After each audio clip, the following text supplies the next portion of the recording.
네가 맞아 야정신 차리고 내 말을 듣지? 강남의 고급 아파트에서 울려 퍼진 사위의 목소리였습니다. 그리고 쿵, 임신 7개월 딸의 몸이 대리석 바닥에 쓰러졌어요. 같은 시각 아버지 준호는 빗소리를 들으며 잠들지 못하고 있었어요. 불길한 예감이 가슴을 짓눌렀습니다.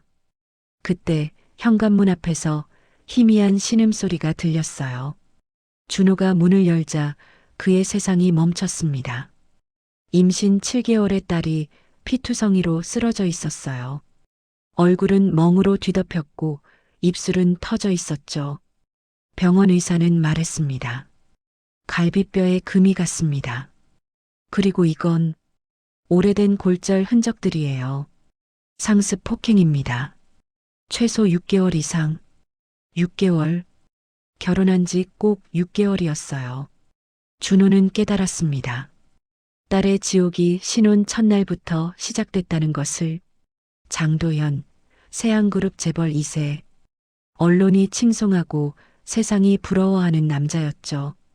하지만 준호가 파헤친 진실은 끔찍했습니다. 캄보디아로 이어지는 범죄의 그림자. 준호는 25년간 금융정보분석원에서 범죄자들을 추적해온 전문가였어요. 이제 그 모든 기술을 단 하나의 목표에 쏟아붓기로 했습니다. 딸을 지키고 정의를 실현하는 것. 새벽이 밝아오고 있었어요.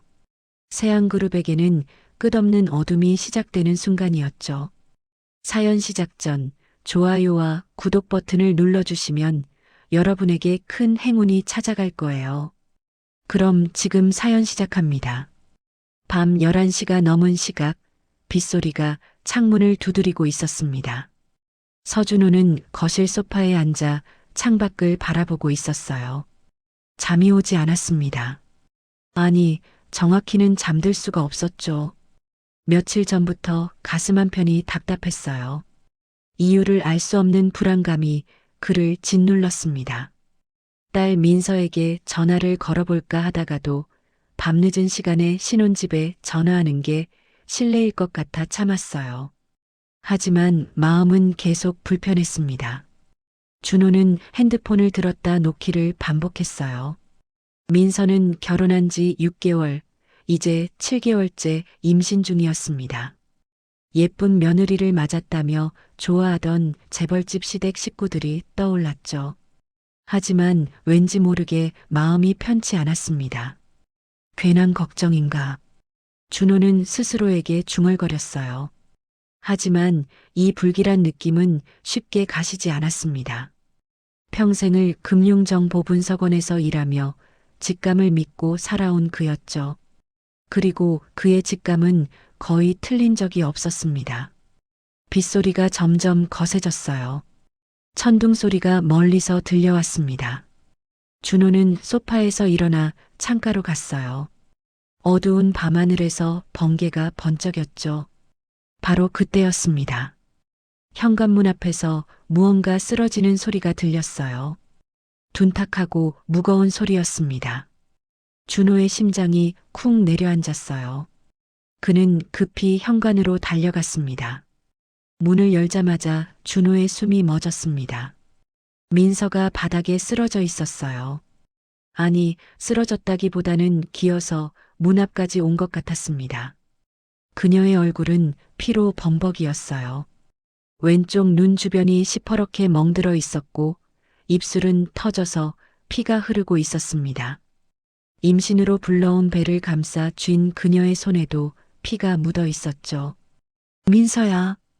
준호는 비명에 가까운 목소리로 딸의 이름을 불렀습니다. 그의 손이 떨렸어요. 어떻게 안아야 할지, 어디를 먼저 만져야 할지 알 수 없었습니다. 민서는 아버지를 보자 그제야 긴장이 풀렸는지 작게 울음을 터뜨렸어요. 아빠. 그 한마디에 준호의 가슴이 찢어지는 것 같았습니다. 그는 조심스럽게 딸을 안아 올렸어요. 민서의 몸이 너무 가벼웠습니다. 7개월 임신부의 몸이라고는 믿기지 않을 만큼 말이죠. 그녀는 아버지의 품에 안긴 채 작게 떨고 있었습니다. 괜찮아, 민서야. 아빠가 여기 있어. 이제 괜찮아. 준호는 계속해서 딸을 다독였습니다. 하지만 정작 그의 목소리는 떨리고 있었어요. 그는 민서를 차에 태우고 급히 병원으로 향했습니다. 차를 몰면서도 그의 손은 계속 떨렸죠. 백미러로 뒷좌석에 누운 딸을 확인할 때마다 눈물이 핑 돌았습니다. 비는 더욱 거세게 쏟아졌어요. 와이퍼가 미친 듯이 움직였지만 앞이 잘 보이지 않았습니다. 준호는 억지로 정신을 집중했어요. 지금은 딸을 빨리 병원에 데려가는 것이 가장 중요했으니까요. 민서야, 조금만 참아. 곧 병원 도착한다. 아빠, 미안해요. 민서가 가늘게 중얼거렸습니다. 준호는 고개를 세차게 저었어요. 미안할 거 없어. 내 잘못이 아니야. 그의 목소리에는 분노가 섞여 있었습니다. 하지만 그 분노는 딸을 향한 것이 아니었죠. 딸에게 이런 짓을 한 누군가를 향한 것이었습니다. 응급실에 도착하자 의사와 간호사들이 민서를 들것에 옮겨 실었어요. 준호는 그 뒤를 따라가려 했지만 간호사가 그를 막았습니다. 보호자분은 여기서 잠시 기다려주세요. 제 딸입니다. 제발. 준호의 목소리가 갈라졌어요. 간호사는 안쓰러운 표정으로 고개를 끄덕였지만 그래도 그를 안으로 들여보낼 수는 없었습니다. 준호는 응급실 밖 의자에 주저앉았어요. 두 손으로 얼굴을 감쌌습니다. 시간이 얼마나 흘렀을까요? 1시간쯤 지났을 때 의사가 나왔습니다. 준호는 벌떡 일어났어요. 딸이, 민서가 괜찮습니까? 의사는 심각한 표정으로 고개를 끄덕였습니다. 지금은 안정을 찾았습니다. 다행히 태아도 무사하고요. 준호는 그제야 안도의 한숨을 내쉬었어요. 하지만 의사의 다음 말에 그의 표정이 다시 굳어졌습니다. 환자분의 상태를 보니 이번이 처음이 아닌 것 같습니다. 무슨 말씀이십니까? 상습 폭행의 흔적이 보입니다. 오래된 멍 자국들, 치유된 상처들이 곳곳에 있어요. 적어도 6개월 이상은 된 것 같습니다. 의사의 말이 끝나기도 전에 준호의 주먹이 떨리기 시작했어요. 6개월. 결혼한 지 6개월. 그 말은 즉 민서가 결혼하자마자 맞기 시작했다는 뜻이었습니다. 지금 진단서를 작성하고 있습니다. 경찰에 신고하시는 게 좋을 것 같은데요. 의사가 조심스럽게 말했습니다. 준호는 고개를 끄덕였어요.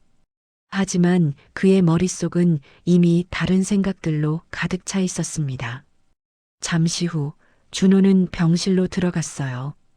민서는 침대에 누워 천장을 바라보고 있었습니다. 그녀의 얼굴에는 하얀 붕대가 감겨 있었고 팔에는 링거 주사가 꽂혀 있었어요. 민서야. 준호가 조용히 불렀습니다. 민서는 천천히 고개를 돌렸어요. 그녀의 눈에 눈물이 가득 고여 있었습니다. 아빠, 정말 미안해요. 왜 말 안 했니? 준호의 목소리는 떨리고 있었어요. 화가 난 것이 아니었습니다. 슬픔과 자책감이 섞인 목소리였죠. 말할 수가 없었어요. 그 사람이 남편이 말하면 아빠한테 해코지할 거라고 했어요. 민서가 흐느끼며 말했습니다. 준호는 딸의 손을 꽉 잡았어요. 그의 손은 차갑고 딱딱했습니다. 이제 괜찮아. 아빠가 다 해결할게. 아빠, 그 집안은 세안그룹은 너무 커요. 우리가 어떻게... 걱정하지 마. 준호가 딸의 말을 끊었습니다. 그의 눈빛이 순간 차갑게 식었어요. 평소에 따뜻한 아버지의 눈빛이 아니었습니다. 오랜 시간 범죄자들을 추적하던 금융정보분석원 부원장의 눈빛이었죠. 이젠 내가 나설 차례다. 그의 목소리는 낮고 단호했습니다. 창밖으로는 여전히 비가 내리고 있었어요. 하지만 준호의 마음속에는 이미 차가운 계획들이 하나둘씩 떠오르고 있었습니다. 복수가 아니었어요. 정이었습니다. 딸을 지키지 못한 아버지의 늦었지만 반드시 해야 할 일이었죠. 준호는 창밖을 바라보았습니다. 어두운 밤하늘에 번개가 다시 한번 번쩍였어요. 마치 앞으로 시작될 폭풍을 예고하는 것처럼 말이죠. 병실 창가에 서서 준호는 잠든 민서를 바라보았습니다. 새벽 4시 빗소리는 이제 잦아들고 있었어요. 딸의 고른 숨소리를 들으며 그는 먼 과거를 떠올렸습니다. 29살 준호는 은행원이었던 아내 지은을 만났어요. 첫눈에 반했습니다. 지은은 밝고 명랑한 사람이었죠. 그녀의 웃음소리는 늘 주변 사람들을 기쁘게 만들었습니다. 결혼 3년 만에 민서가 태어났어요. 작고 보드라운 아기였습니다. 준호는 처음 딸을 안았을 때의 그 떨림을 아직도 기억하고 있었어요. 손바닥만 한 민서가 눈을 뜨고 자신을 바라보던 그 순간 그는 평생 이 아이를 지키겠다고 다짐했습니다. 하지만 그 다짐은 오래가지 못했어요. 민서가 5살이 되던 해 겨울, 그날도 눈이 내리고 있었습니다. 지은은 유치원에서 민서를 데려오는 길이었어요. 횡단보도를 건너다가 신호를 무시한 트럭에 치였습니다. 준호가 병원에 도착했을 때 지은은 이미 의식이 없었어요. 의사들이 분주하게 움직였지만 소용없었습니다. 지은은 그렇게 떠났습니다. 34살의 나이에 너무 갑자기, 너무 허무하게 말이죠. 민서는 다행히 가벼운 찰과상만 입었어요. 하지만 엄마가 자신을 감싸 안고 쓰러진 걸 5살짜리 아이가 어떻게 이해할 수 있었을까요? 민서는 그 후로 한동안 말을 잃었습니다. 준호는 무너졌어요. 아내를 잃은 슬픔보다 더 큰 건 아내를 지키지 못했다는 죄책감이었습니다. 왜 그날 자신이 민서를 데리러 가지 못했을까? 왜 조금만 더 일찍 퇴근하지 못했을까? 그런 생각들이 그를 괴롭혔죠. 하지만 준호에게는 민서가 있었습니다. 5살짜리 딸이 엄마를 잃고 멍하니 앉아있는 모습을 보며 그는 다시 일어설 수밖에 없었어요. 이 아이만큼은 지켜야 한다고, 이번엔 절대 실패하지 않겠다고 다짐했습니다. 처음엔 모든 게 서툴렀어요. 아침에 머리를 묶어주는 것조차 쉽지 않았습니다. 준호는 유튜브를 보며 닦기를 배웠어요. 첫 번째 도시락은 완전히 실패작이었죠. 민서는 그래도 다 먹었습니다. 아빠가 만든 거라서 맛있어. 민서가 처음으로 웃으며 한 말이었어요. 준호는 그때 울컥했습니다. 이 아이를 위해서라면 뭐든 할 수 있을 것 같았죠. 시간이 흐르면서 준호는 아빠이자 엄마가 되었습니다. 학교 운동회에 가서 엄마들 사이에 섞여 도시락을 만들었어요. 민서의 생일마다 손수 미역국을 끓였습니다. 지은이 늘 해주던 그 미역국 말이죠. 아빠, 엄마 맛이랑 똑같아. 민서가 초등학교 4학년 때 한 말이었어요. 준호는 그 말에 눈물이 날 뻔했습니다. 하지만 참았죠. 딸 앞에서는 강한 모습을 보여야 한다고 생각했으니까요. 중학교 입학식 날, 준호는 혼자 온 자신을 부끄러워하는 민서를 보았어요. 다른 아이들은 엄마 아빠 둘 다 왔는데 민서에게는 아빠만 있었습니다. 그날 밤 준호는 혼자 술을 마셨어요. 미안했습니다. 지은에게도 민서에게도 말이죠.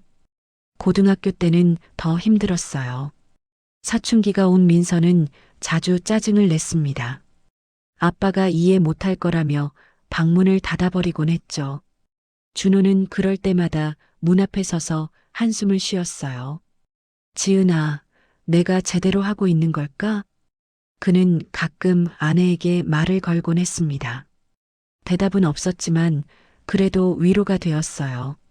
민서가 대학에 입학했을 때 준호는 정말 기뻤습니다. 출판 미디어학과 민서가 원하던 전공이었어요. 입학식 날 준호는 카메라를 들고 딸의 모습을 한참 동안 찍었습니다. 아빠, 창피해. 그만 찍어. 민서가 웃으며 말했어요. 준호도 웃었습니다. 이 아이가 이렇게 건강하게 자라준 것만으로도 감사했죠. 대학 2학년 때 민서가 남자친구가 생겼다고 말했습니다. 장도연이라는 이름이었어요. 준호는 그때 이미 불안했습니다. 재벌 2세라는 말이 신경 쓰였죠. 하지만 민서가 행복해 보여서 참았어요. 아빠, 도연이 정말 좋은 사람이야. 나한테 잘해줘. 민서의 눈이 반짝였습니다. 사랑에 빠진 사람의 눈이었죠. 준호는 딸의 행복을 빼앗을 수 없었어요. 그리고 1년 후 민서가 임신 소식을 전했습니다. 준호는 놀랐지만 축하해 주었어요. 혼전 임신이 걱정되긴 했지만 두 사람이 결혼하면 된다고 생각했습니다. 상견례 날 준호는 처음으로 세안그룹 장태성 회장을 만났어요. 고급 한정식 집이었습니다. 준호는 평소에 가본 적 없는 곳이었죠. 장 회장은 거만한 표정으로 준호를 위아래로 훑어보았어요. 직업이 어떻게 되시나요? 금융정보분석원에서 근무하고 있습니다. 아, 공무원이시군요. 뭐 다 거기서 거기지. 장 회장이 코웃음을 쳤습니다. 옆에 앉은 그의 부인도 마찬가지였어요. 준호는 그냥 미소만 지었습니다. 설명해봤자 이해하지 못할 사람들이었으니까요. 금융정보분석원 부원장. 그는 20년 넘게 불법 자금의 흐름을 추적해온 전문가였습니다. 수많은 범죄자들을 잡아낸 사람이었죠. 하지만 그날 준호는 그저 평범한 공무원 아버지로만 보였을 뿐이었어요. 우리 도연이가 민서 씨 잘 보살펴 줄 겁니다. 장 회장의 말투에는 오만함이 가득했어요. 마치 민서를 거저 데려가는 것처럼 말했습니다. 준호는 주먹을 꽉 쥐었어요. 하지만 참았습니다. 딸의 행복을 위해서였죠. 결혼식은 화려했어요. 특급 호텔에서 열렸습니다. 하객만 300명이 넘었죠. 준호는 턱시도를 입고 민서와 함께 입장했어요. 지은이 옆에 없다는 게 너무 아쉬웠습니다. 아빠, 나 행복해. 민서가 속삭였어요. 준호는 고개를 끄덕였습니다. 하지만 신랑 측 하객석에서 바라보는 장 회장의 차가운 눈빛이 신경 쓰였어요. 뭔가 불길했습니다. 신혼여행을 다녀온 후 민서는 남편 집 근처 아파트로 이사했어요. 준호는 가끔 전화로 딸의 목소리를 들었습니다. 처음엔 행복해 보였어요. 하지만 3개월쯤 지나자 민서의 목소리가 달라졌습니다. 힘이 없었어요. 민서야, 괜찮니? 응, 괜찮아. 그냥 입덧이 심해서 그래. 민서가 대답했지만 준호는 믿을 수 없었어요. 뭔가 잘못되고 있다는 느낌이 들었습니다. 하지만 물어볼 수 없었죠. 신혼부부의 생활에 참견하는 건 신뢰라고 생각했으니까요. 그리고 6개월이 지난 어느 날 밤 민서가 피투성이로 집 앞에 쓰러져 있었던 겁니다. 준호는 창밖을 보며 주먹을 꽉 쥐었어요. 이를 악물었습니다. 지은아, 미안해. 나 또 약속을 지키지 못했어. 그의 목소리가 떨렸습니다. 아내에게 딸을 꼭 지키겠다고 약속했었죠. 하지만 지키지 못했습니다. 하지만 이번엔 달라. 이번엔 반드시 지킬 거야. 준호의 눈빛이 차갑게 식었어요. 더 이상 참지 않기로 했습니다. 딸을 아프게 한 사람들, 그들을 절대 용서하지 않을 것이었죠. 새벽 5시 동이 트기 시작했습니다.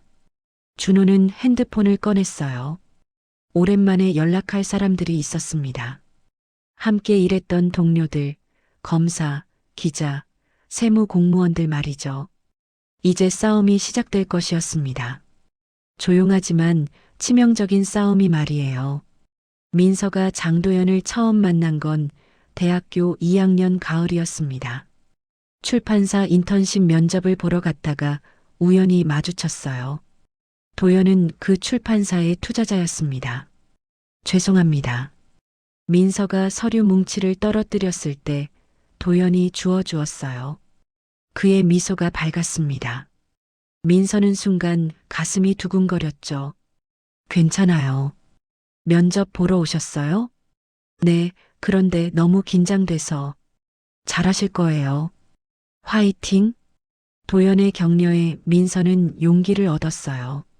그리고 그날 민서는 인턴십에 합격했습니다. 그 후로 두 사람은 자주 마주쳤어요. 도연은 일주일에 한 번씩 출판사에 들렀습니다. 민서를 보기 위해서였죠. 처음엔 업무 이야기로 시작했지만 점점 사적인 대화가 늘어났어요. 민서 씨는 꿈이 뭐예요?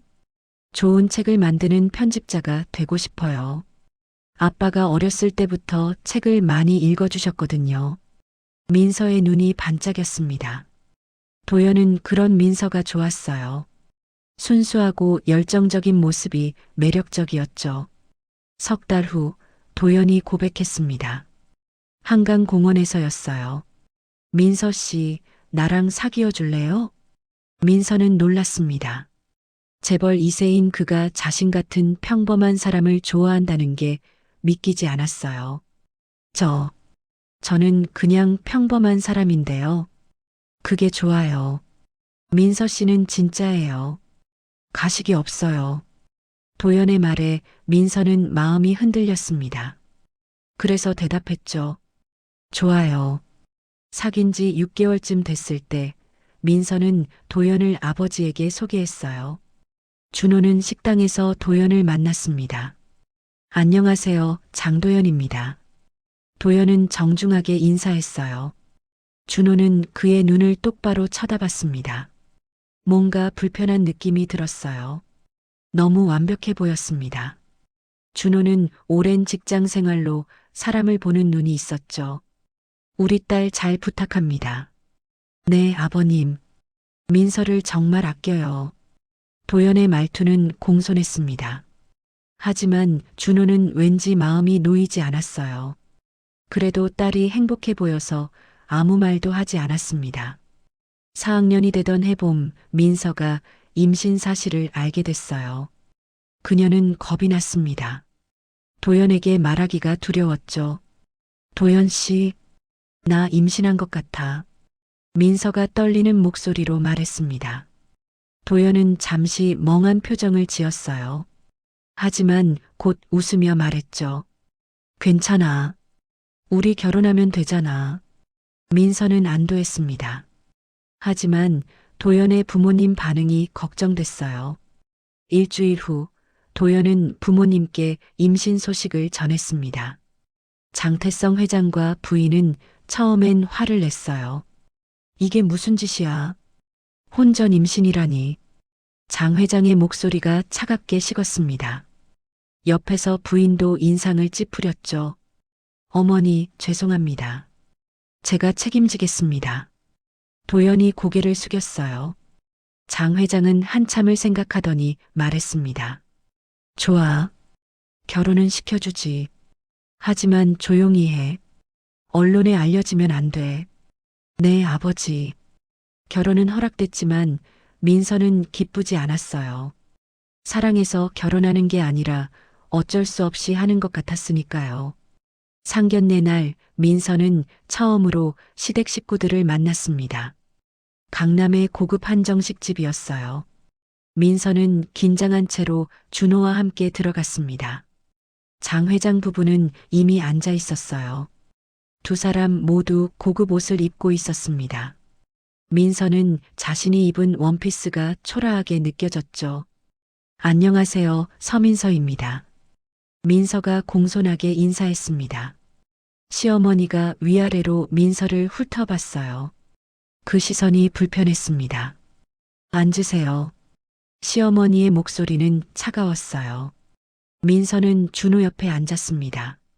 준호는 딸의 손을 가만히 잡아주었죠. 따님 직업이 뭐라고 하셨죠? 시아버지가 물었습니다. 출판사에서 인턴으로 일하고 있습니다. 민서가 대답했어요. 시어머니가 코웃음을 쳤습니다. 인턴이요? 정직원도 아니고 곧 정직원이 될 예정입니다. 민서가 애써 밝게 말했지만 시어머니는 관심이 없어 보였어요. 그때 시아버지가 준호를 보며 물었습니다. 사돈어른은 직업이 어떻게 되시나요? 금융정보분석원에서 근무하고 있습니다. 준호가 조용히 대답했어요. 시아버지가 눈썹을 치켜 올렸습니다. 아, 공무원이시군요. 뭐 다 거기서 거기지. 시아버지의 말투에는 무시가 담겨 있었어요. 준호는 아무 말도 하지 않았습니다. 그저 미소만 지었죠. 정확히 어떤 일을 하시는지 여쭤봐도 될까요? 도연이 궁금해하며 물었습니다.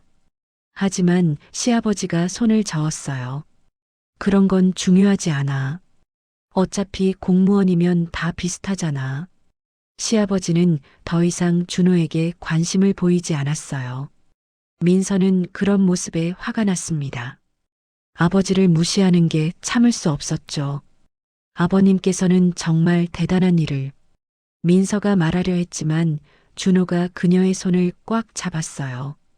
하지 말라는 신호였습니다. 민서는 입을 다물었죠. 식사가 시작됐습니다. 고급 요리들이 나왔지만 민서는 먹기가 힘들었어요. 목이 메는 것 같았습니다. 우리 도연이가 민서 씨 잘 보살펴 줄 겁니다. 시아버지가 말했어요. 마치 민서를 거저 데려가는 것처럼 말했습니다. 준호는 주먹을 꽉 쥐었어요. 손등에 핏줄이 붉어졌죠. 민서는 제 하나뿐인 딸입니다. 부디 잘 부탁드립니다. 준호의 목소리는 평온했지만 눈빛은 날카로웠어요. 시아버지는 그 눈빛을 보고 잠깐 멈칫했습니다. 상견례가 끝나고 집으로 돌아오는 차 안에서 민서가 울었어요. 아빠 미안해. 아빠를 무시하는데 아무 말도 못했어. 괜찮아, 민서야. 중요한 건 내가 행복한 거야. 준호가 딸의 머리를 쓰다듬었습니다. 하지만 그의 마음속엔 불안감이 자리 잡았어요. 이 결혼이 정말 괜찮을까? 딸이 행복할 수 있을까? 석 달 후 결혼식이 열렸습니다. 서울 중심가의 특급 호텔이었어요. 하객만 300명이 넘었습니다. 대부분이 신랑 측 하객이었죠. 민서는 새하얀 웨딩드레스를 입고 있었어요. 배가 조금 불러온 게 보였지만 드레스가 가려주었습니다. 그녀는 거울 앞에 서서 자신을 바라봤어요. 엄마, 나 잘하고 있는 거 맞지? 민서가 혼잣말로 중얼거렸습니다. 대답은 없었죠. 준호가 대기실로 들어왔어요. 턱시도를 입은 그의 모습이 멋있었습니다. 민서는 아버지를 보자 눈물이 났어요. 아빠, 우리 딸 정말 예쁘다. 준호가 딸을 껴안았습니다. 민서는 아버지의 품에서 한참을 울었어요. 아빠, 내가 엄마처럼 좋은 아내가 될 수 있을까? 당연하지. 넌 엄마를 닮았잖아. 준호의 목소리가 떨렸습니다. 지은이 곁에 없다는 게 너무 아쉬웠어요. 식이 시작됐습니다. 민서는 준호의 팔을 잡고 버질로드를 걸었어요. 하객들이 박수를 쳤습니다. 하지만 민서는 행복하지 않았어요. 뭔가 잘못되고 있다는 느낌이 들었죠. 재단에서 도연이 웃으며 기다리고 있었습니다. 민서는 그에게 다가갔어요. 준호는 딸의 손을 도연에게 건넸습니다. 잘 부탁합니다. 준호가 낮게 말했어요. 도연은 고개를 끄덕였습니다. 네, 아버님. 행복하게 해드릴게요. 하지만 준호는 신랑 쪽 하객석에 앉은 장 회장의 차가운 눈빛을 놓치지 않았어요. 그 눈빛엔 민서를 향한 무시가 담겨 있었습니다. 준호는 가슴이 답답했어요. 이 결혼이 과연 잘 될까? 딸이 행복할 수 있을까? 불길한 예감이 그를 짓눌렀습니다. 식이 끝나고 민서는 부케를 던졌어요. 하객들이 환호했습니다. 하지만 준호는 웃을 수 없었어요. 신혼여행을 떠나는 딸을 배웅하며 준호는 마지막으로 말했습니다. 민서야, 힘들면 언제든지 아빠한테 와. 걱정 마, 아빠. 나 괜찮을 거야. 민서가 웃으며 대답했어요. 하지만 그 웃음이 진짜가 아니라는 걸 준호는 알고 있었습니다. 차가 떠나는 걸 보며 준호는 한숨을 쉬었어요. 가슴 한편이 무거웠습니다. 이 선택이 맞았을까? 하지만 이미 늦었죠. 결혼 3개월 후부터 민서의 목소리가 달라지기 시작했습니다. 준호는 느꼈어요. 뭔가 잘못되고 있다는 걸 말이죠. 신혼여행에서 돌아온 후 일주일 민서는 새 아파트에서 저녁을 준비하고 있었습니다. 남편이 퇴근할 시간이었어요. 그녀는 임신 초기라 입덧이 심했지만 참고 요리를 했습니다. 현관문이 열렸어요. 남편이 들어왔습니다.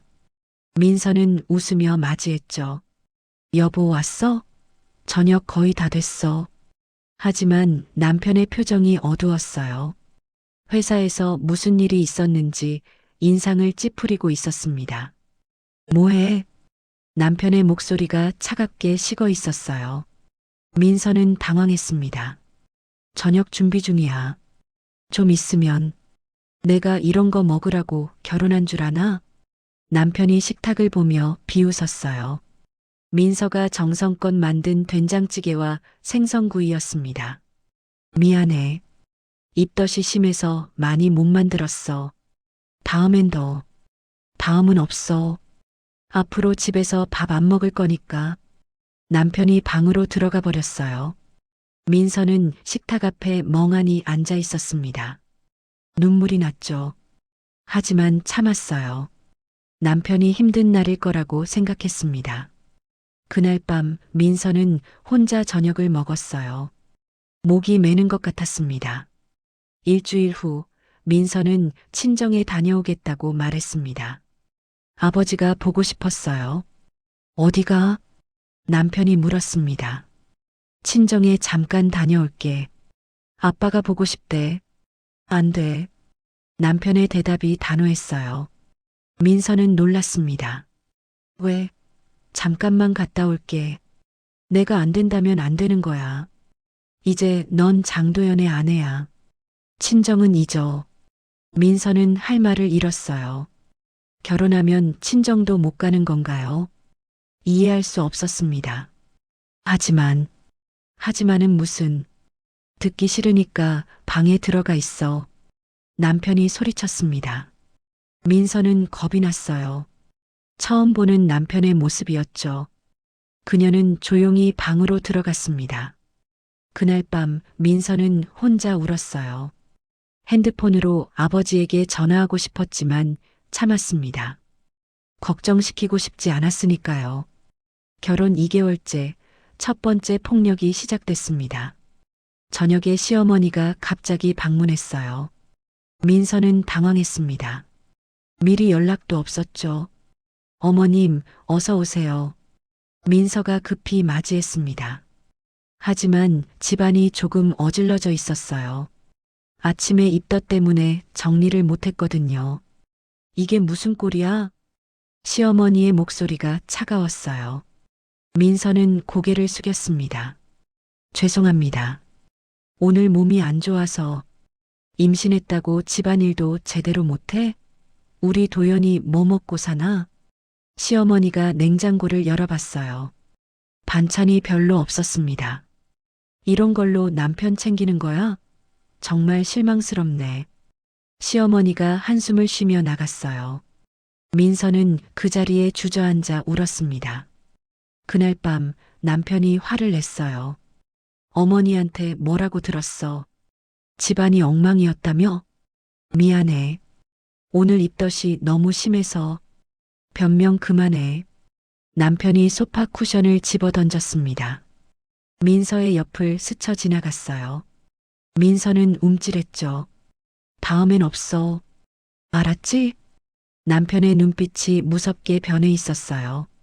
민서는 고개를 끄덕일 수밖에 없었습니다. 그날부터 민서는 입덧을 참고 집안일을 했어요. 몸이 힘들었지만 남편을 화나게 할 수 없었습니다. 결혼 3개월째 폭력은 더 심해졌습니다. 어느 날 저녁 민서가 설거지를 하다가 그릇을 깼어요. 손이 미끄러졌던 거죠. 미안해. 내가 치울게. 민서가 급히 바닥에 파편들을 줍기 시작했습니다. 그때 남편이 부엌으로 들어왔어요. 뭐 하는 거야? 그릇을 실수로 깼어. 금방 치울게. 하나도 제대로 하는 게 없네. 남편이 다가왔습니다. 민서는 뒤로 물러났어요. 하지만 남편의 손이 민서의 팔을 세게 잡았습니다. 아파. 나 줘. 이것도 제대로 못해? 남편이 민서를 밀쳤어요. 민서는 벽에 부딪혔습니다. 등이 아팠죠. 임신했는데. 조심해줘. 민서가 울먹이며 말했습니다. 남편은 잠시 멈칫했어요. 하지만 곧 돌아서서 나가버렸죠. 민서는 바닥에 주저앉아 한참을 울었습니다. 팔에 남편의 손자국이 선명하게 남아 있었어요. 그날 밤 남편이 사과했습니다. 미안해. 내가 너무했어. 회사 일 때문에 스트레스가 심했어. 남편이 민서를 안았어요. 민서는 울었습니다. 다시는 이러지 마. 무서워. 그래, 약속할게. 다시는 안 그럴게. 남편의 목소리가 부드러웠어요. 민서는 그 말을 믿었습니다. 남편이 변할 거라고 생각했죠. 하지만 일주일 후 또 똑같은 일이 벌어졌습니다. 결혼 4개월째 민서는 아버지에게 전화를 걸었어요. 목소리를 밝게 유지하려 애썼습니다. 아빠, 나야. 민서야. 잘 지내니? 준호의 목소리가 반가웠어요. 민서는 울고 싶었지만 참았습니다. 응, 잘 지내. 아빠는? 아빠도 잘 있어. 그런데, 민서야, 내 목소리가 이상한데? 준호는 딸의 목소리에서 뭔가 느꼈어요. 힘이 없었습니다. 아니야. 그냥 입덧 때문에 좀 힘들어서 그래. 정말 괜찮니? 힘들면 언제든 집에 와. 걱정 마, 아빠. 나 정말 괜찮아. 민서가 애써 웃으며 말했습니다. 하지만 그 순간 남편이 들어왔어요. 민서는 황급히 전화를 끊었죠. 누구랑 통화했어? 아빠한테. 내가 친정 연락하지 말라고 했지? 남편의 목소리가 차갑게 식었습니다. 민서는 뒤로 물러났어요. 아빠가 걱정하셔서. 잠깐만. 뺨을 때리는 소리가 났습니다. 민서의 얼굴이 옆으로 돌아갔어요. 뺨이 화끈거렸습니다. 다음엔 없어. 남편이 방으로 들어가 버렸어요. 민서는 거울을 봤습니다. 뺨이 빨갛게 부어올라 있었죠. 그날 밤 민서는 핸드폰을 꺼내 아버지에게 문자를 쓰려 했습니다. 하지만 지웠어요. 아버지가 알면 걱정할 거라고 생각했죠. 참아야 해. 남편이 변할 거야. 민서는 스스로에게 말했습니다. 하지만 깊은 곳에서는 알고 있었어요. 상황이 나아지지 않을 거라는 걸 말이죠. 결혼 5개월째 폭력은 일상이 됐습니다. 작은 일에도 남편은 화를 냈어요. 밥이 짜다고, 집이 춥다고, 민서의 옷차림이 마음에 안 든다고 때렸습니다. 민서는 점점 말이 없어졌어요. 남편 눈치만 보며 살았습니다. 웃는 일도 줄어들었죠. 임신 6개월째 민서는 산부인과에 갔습니다. 혼자였어요. 남편은 바쁘다며 오지 않았죠. 의사가 민서의 몸을 보며 물었습니다. 이 멍들은 어떻게 난 거예요? 민서는 당황했어요. 팔과 다리에 멍이 가득했습니다. 넘어져서요. 자주 넘어지시나 봐요?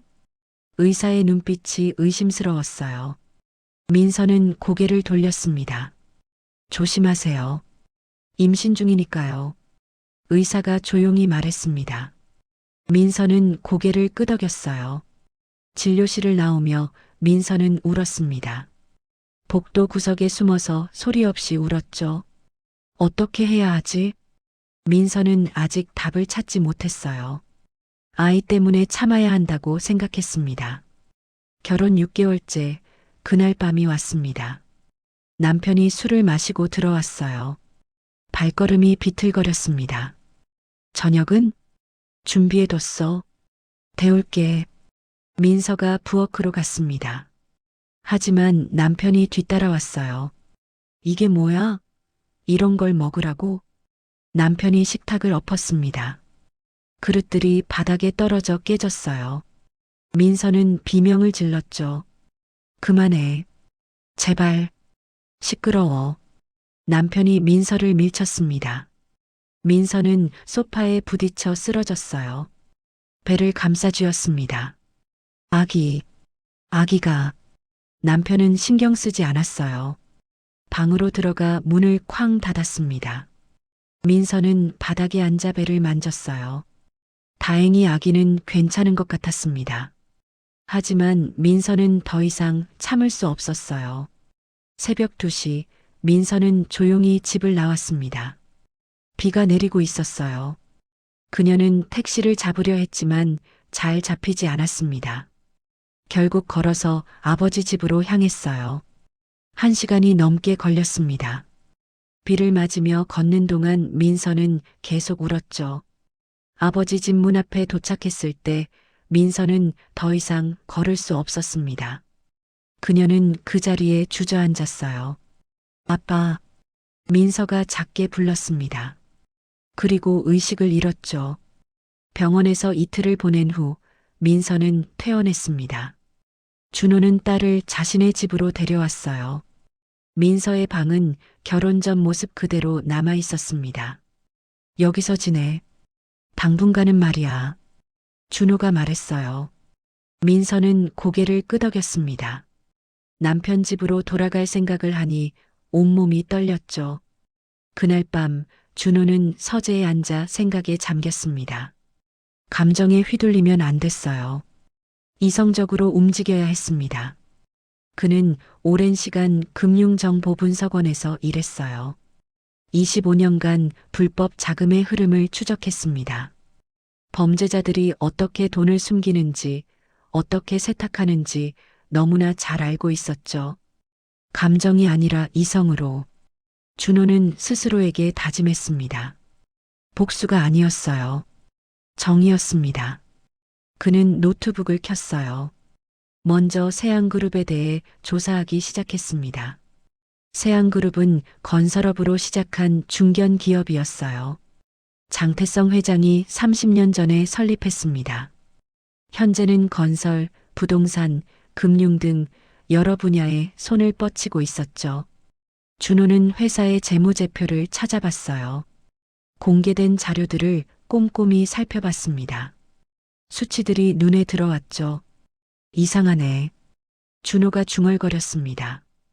회사의 수익 구조가 불분명했어요.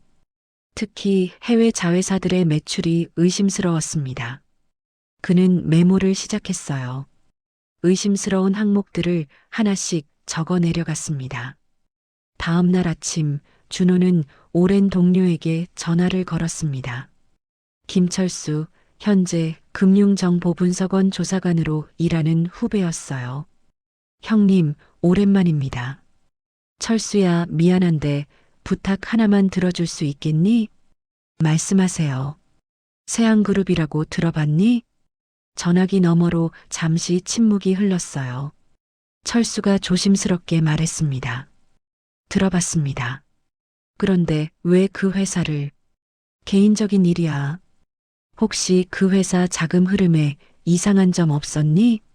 공식적으로는 말씀드릴 수 없지만 철수가 말끝을 흐렸습니다. 준호는 알아들었어요. 고맙다. 밥 한번 사야겠구나. 형님, 조심하세요. 그 회사 만만치 않습니다. 전화를 끄는 준호는 미소를 지었어요. 철수의 반응만으로도 충분히 알 수 있었습니다. 세안그룹에 뭔가 있다는 것을 말이죠. 오후에는 옛 동료 검사에게 연락했습니다. 박민재 함께 여러 사건을 해결했던 사이였어요. 준호 형, 오랜만이네요. 민재야, 잘 지냈니? 바쁘게 지내죠. 그런데 무슨 일이세요? 세안그룹에 대해 아는 게 있니? 민재가 한숨을 쉬었어요. 형님도 그 회사 알아보시는군요. 사실 우리도 몇 번 들여다봤어요. 무슨 혐의로? 확실한 건 말씀드릴 수 없지만 해외 자금 관련해서 계속 제보가 들어오고 있습니다. 준호의 눈빛이 날카로워졌어요. 그래, 어떤 제보들인데? 동남아 쪽이요. 불법 도박이나 보이스피싱 같은 거. 하지만 증거가 부족해서 증거를 찾으면 어떻게 되는데? 당연히 수사 들어가죠. 형님, 혹시 뭔가 아시는 게 있으세요? 준호는 잠시 생각했어요. 아직은 때가 아니었습니다. 아니, 그냥 궁금해서. 고맙다. 전화를 끊고 준호는 다시 노트북 앞에 앉았습니다. 동남아, 불법 도박, 보이스피싱? 키워드들이 떠올랐어요. 저녁이 되자 준호는 기자, 친구에게 전화를 걸었습니다. 이정훈, 경제신문 기자로 일하는 대학 동기였어요. 준호야, 웬일이야? 정훈아, 요즘 어때? 바쁘지 뭐. 특종 하나 건지려고 발버둥 치고 있어. 특종 하나 줄까? 정훈의 목소리가 달라졌어요. 진짜? 무슨 건데? 세안그룹 들어봤지? 당연히 알지. 중견건설사잖아. 근데 그 회사 자금 흐름 좀 파봐. 특히 동남아 쪽 자회사들. 왜? 뭔가 있어? 있을 거야. 파보면 재미있는 게 나올 거다. 정훈이 흥분한 목소리로 물었어요. 야, 너 정말로 뭔가 아는 거지? 팁 좀 더 줘. 지금은 여기까지. 내가 직접 파봐. 실력 있잖아. 알았어. 근데 왜 갑자기 이런 정보를 주는 거야? 준호는 잠시 침묵했습니다. 개인적인 일이야. 알았어. 믿을게. 파보고 연락할게. 전화를 끊은 준호는 창밖을 바라봤어요. 밤이 깊어가고 있었습니다. 일주일 후 준호는 세무국에 근무하는 후배를 만났습니다. 강수진 조세범칙조사 팀장이었어요. 선배님, 오랜만입니다. 둘은 조용한 카페에 앉았어요. 준호가 커피를 한 모금 마시며 말했습니다. 수진아, 세안그룹 세무조사 한 적 있니? 있긴 한데 매번 빠져나가더라고요. 회계사들이 워낙 잘 막아서. 그럼 다시 한번 들여다봐. 무슨 근거로요? 준호가 가방에서 서류 몇 장을 꺼냈어요. 그가 일주일간 조사한 자료들이었습니다. 이거 봐. 해외 자회사 매출이 이상하게 튀어. 그리고 이 부분 송금 내역이 석연치 않아. 수진이 서류를 꼼꼼히 살펴봤어요. 그녀의 눈빛이 변했습니다. 이거 어디서 구하신 거예요? 공개 자료들 모은 거야. 조각을 맞춰보니까 보이더라. 수진이 고개를 끄덕였어요. 알겠습니다. 한번 파보죠. 준호는 미소를 지었습니다. 퍼즐 조각들이 하나씩 맞춰지기 시작했어요. 집으로 돌아오는 길, 준호는 민서의 방문을 열어봤습니다. 딸은 잠들어 있었어요. 얼굴에 아직 멍 자국이 남아 있었습니다. 준호는 딸의 이마를 쓰다듬었어요. 조금만 기다려, 민서야. 아빠가 다 정리할게. 그의 목소리는 부드러웠지만 눈빛은 차가웠습니다. 서재로 돌아온 준호는 벽에 세안그룹 조직도를 붙였어요. 그리고 빨간 펜으로 표시를 하기 시작했습니다. 장태성 회장, 장도연, 해외 자회사들, 의심스러운 거래 내역들. 모든 것이 연결되기 시작했어요. 이제 시작이야. 준호가 중얼거렸습니다. 그는 노트북을 열고 이메일을 작성하기 시작했어요. 여러 사람들에게 보낼 메일이었습니다. 내용은 간단했어요. 세안그룹의 의심스러운 점들, 조사가 필요한 부분들, 구체적인 증거는 제시하지 않았습니다. 단지 의심만 심어주면 됐죠. 이메일을 보내고 준호는 의자에 기댔어요. 이제 기다리는 일만 남았습니다. 며칠 후 정훈에게서 전화가 왔어요. 준호야, 대박이다. 진짜 뭔가 있어. 뭘 찾았는데? 세안그룹 동남아 자회사 중에 하나가 캄보디아에 있는데 거기가 도박 사이트 운영하는 회사랑 연결돼 있어. 준호의 입가에 미소가 번졌어요. 확실해? 아직 완전히 확실한 건 아닌데 돈의 흐름을 보면 거의 확실해. 좀 더 파보고 있어. 잘했어. 계속 파봐. 준호는 전화를 끊고 달력을 봤어요. 계획대로 되고 있었습니다. 그날 밤 준호는 민서와 함께 저녁을 먹었어요. 딸의 얼굴에 조금씩 생기가 돌아오고 있었습니다. 아빠, 나 괜찮아질 수 있을까? 민서가 조심스럽게 물었어요. 준호는 딸의 손을 잡았습니다. 당연하지. 넌 강한 아이야. 엄마를 닮았으니까.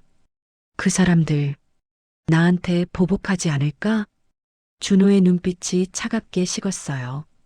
걱정 마. 아빠가 다 처리할게.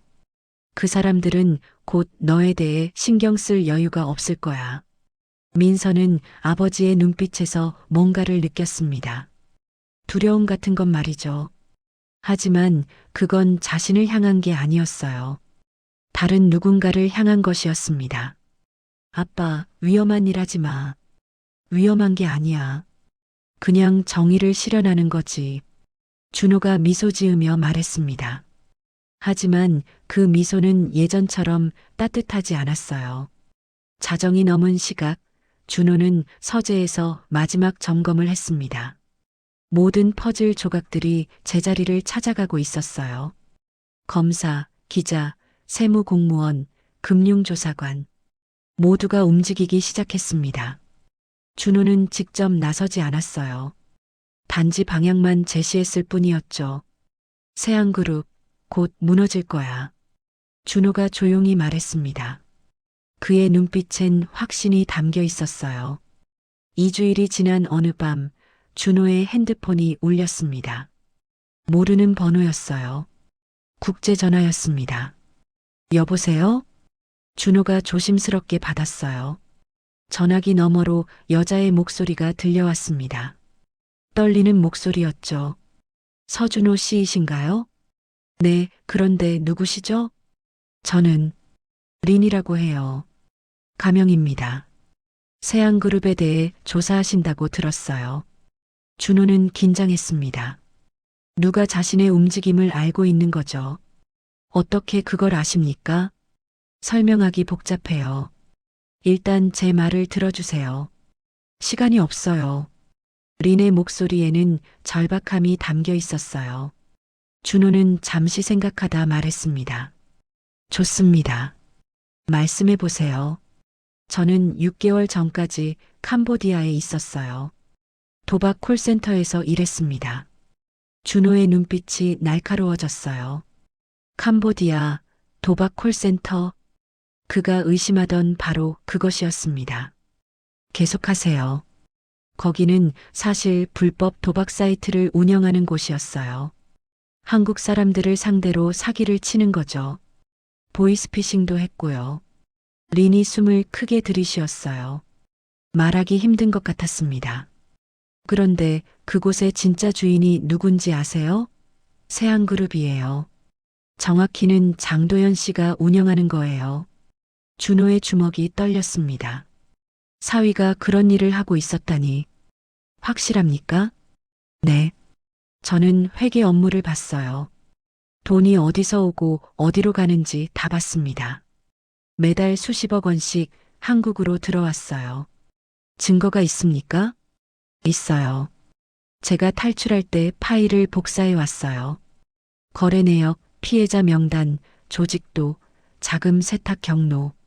다 있어요. 준호는 심장이 빠르게 뛰는 걸 느꼈어요.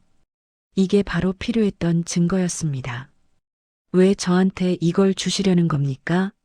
린이 잠시 침묵했어요. 그리고 떨리는 목소리로 말했습니다. 저도 피해자예요. 일자리를 구한다고 속아서 갔다가 감금당했어요. 6개월 동안 도망칠 수도 없었죠. 어떻게 탈출하셨습니까? 한국 대사관에 연락해서 겨우 나왔어요. 하지만 아직도 거기 갇혀 있는 사람들이 많아요. 한국 사람들도 있고 다른 나라 사람들도 있어요. 린의 목소리에 눈물이 섞여 있었어요. 그 사람들을 구하고 싶어요. 그리고 세안그룹을 무너뜨리고 싶어요. 제가 겪은 일을 다른 사람들이 또 겪게 할 순 없어요. 준호는 고개를 끄덕였습니다. 비록 전화상이었지만 말이죠. 어떻게 파일을 보내주실 건가요? 이메일로 보낼게요. 하지만 조심하세요. 세안그룹은 정말 위험한 조직이에요. 괜찮습니다. 오히려 제가 걱정되는 건 당신이에요. 안전한 곳에 계신 겁니까? 지금은 태국에 있어요. 여기서 보호받고 있습니다. 걱정 마세요. 고맙습니다. 린 씨의 용기가 많은 사람들을 구할 겁니다. 서민서 씨도 꼭 지켜주세요. 그 집안 사람들은 정말 무서워요. 전화가 끊어졌어요. 준호는 핸드폰을 내려다봤습니다. 잠시 후 이메일 알림이 왔죠. 준호는 노트북을 열었어요. 린이 보낸 이메일이었습니다. 첨부 파일이 여러 개 있었어요. 첫 번째 파일을 열자 엑셀 시트가 나왔습니다. 거래 내역이었어요. 수백 건의 송금 기록이 빼곡히 적혀 있었습니다. 이건 준호의 눈이 커졌어요. 금액이 어마어마했습니다. 매달 수십억 원씩 한국으로 들어오고 있었죠. 두 번째 파일은 피해자 명단이었어요. 이름, 나이, 피해 금액이 적혀 있었습니다. 1000명이 넘는 사람들이었죠. 이 사람들이 다. 준호는 한숨을 쉬었어요. 이렇게 많은 사람들이 피해를 봤다니. 세 번째 파일은 조직도였습니다. 세안그룹과 도박 사이트의 연결 구조가 자세히 나와 있었어요. 장도연의 이름이 최상위에 있었습니다. 네 번째 파일은 자금 세탁 경로였어요. 캄보디아에서 시작해서 여러 나라를 거쳐 한국으로 들어오는 과정이 그림으로 그려져 있었습니다. 완벽해. 준호가 중얼거렸습니다. 이 자료면 충분했어요. 세안그룹을 무너뜨릴 수 있었습니다. 하지만 준호는 신중했어요. 이 자료를 어떻게 사용할지 잘 생각해야 했습니다. 다음 날 아침 준호는 기자 정훈에게 전화를 걸었어요. 정훈아, 나야. 준호야, 무슨 일이야? 만나자. 내가 찾던 증거가 생겼어. 진짜? 어디서? 만나서 얘기할게. 오후 2시에 우리 동네 카페로 와. 정훈은 시간에 맞춰 나타났어요. 둘은 조용한 구석자리에 앉았습니다. 뭔데 이렇게 조심스러워? 정훈이 물었어요. 준호는 가방에서 USB를 꺼냈습니다. 이거 봐. 정훈이 USB를 받아들었어요. 뭐가 들어있는데? 세안그룹의 모든 것. 불법 도박 사이트 운영 증거, 거래 내역, 피해자 명단, 자금 세탁 경로. 다 들어있어. 정훈의 눈이 커졌어요. 진짜야? 이거 어디서 구한 거야? 제보자가 있어. 익명으로 하고 싶어 해. 믿을 만한 거야? 확인해봐. 내가 봤을 땐 진짜야. 정훈이 USB를 주머니에 넣었어요. 고마워. 이거면 진짜 대박 특종이다. 조심해. 세안그룹은 만만치 않아. 알아. 걱정 마. 정훈과 헤어진 후 준호는 검사 민재에게도 연락했어요. 같은 자료를 전달했습니다. 형님, 이거 진짜예요? 민재가 놀란 표정으로 물었어요. 확인해봐. 내 눈엔 진짜로 보여. 이 정도면 바로 수사 들어갈 수 있어요. 그럼 부탁해. 준호는 세무국 수진에게도 같은 자료를 보냈어요. 이메일로 전송했습니다. 사흘 후 정훈에게서 전화가 왔어요. 준호야, 대박이다. 자료 다 확인했어. 진짜야. 그래. 응. 이번 주 안에 기사 나갈 거야. 일면 톱으로. 잘했어. 준호는 미소를 지었습니다. 계획대로 되고 있었어요. 그날 저녁 준호는 민서와 함께 저녁을 먹었습니다. 딸의 배가 많이 불러와 있었어요. 아빠, 요즘 뭐 하시는 거예요? 자꾸 전화 받으시던데. 일 때문에 그래. 걱정 마. 혹시 그 사람들 때문에? 준호는 잠시 멈칫했어요. 하지만 곧 미소를 지으며 말했습니다. 민서야, 아빠만 믿어. 곧 다 끝날 거야. 무서워요. 그 사람들이 우릴 가만 안 둘 것 같아요. 걱정 마. 그 사람들은 곧 우리 생각할 여유가 없을 거야.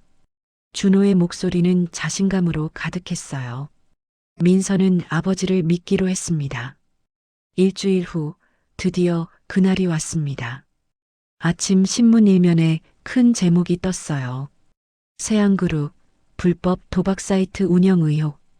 기사는 자세했습니다. 캄보디아 도박 콜센터 수천억 원대 불법 자금, 피해자 1000명 이상. 모든 내용이 담겨 있었죠. 준호는 신문을 보며 조용히 미소를 지었어요. 이제 시작이었습니다. 그날 오후 세안그룹 주가가 폭락하기 시작했어요. 투자자들이 패닉에 빠졌습니다. 저녁 뉴스에도 나왔어요. 앵커가 심각한 표정으로 말했습니다. 세안그룹의 불법 도박 사이트 운영 의혹이 불거지면서 검찰이 수사에 착수했습니다. 준호는 TV를 보며 고개를 끄덕였어요. 모든 게 계획대로였습니다. 핸드폰이 울렸어요. 린에게서 온 문자였습니다. 고맙습니다. 뉴스 봤어요. 이제 그 사람들이 벌 받을 거예요. 준호는 답장을 보냈어요. 당신 덕분입니다. 고맙습니다. 창밖을 보니 해가 지고 있었어요.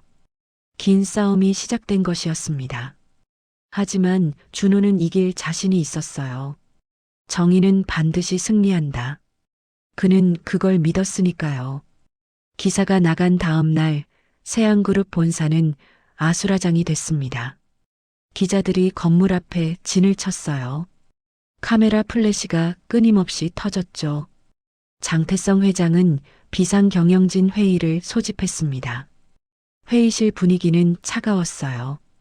이게 대체 무슨 일입니까? 장 회장이 고함을 쳤어요.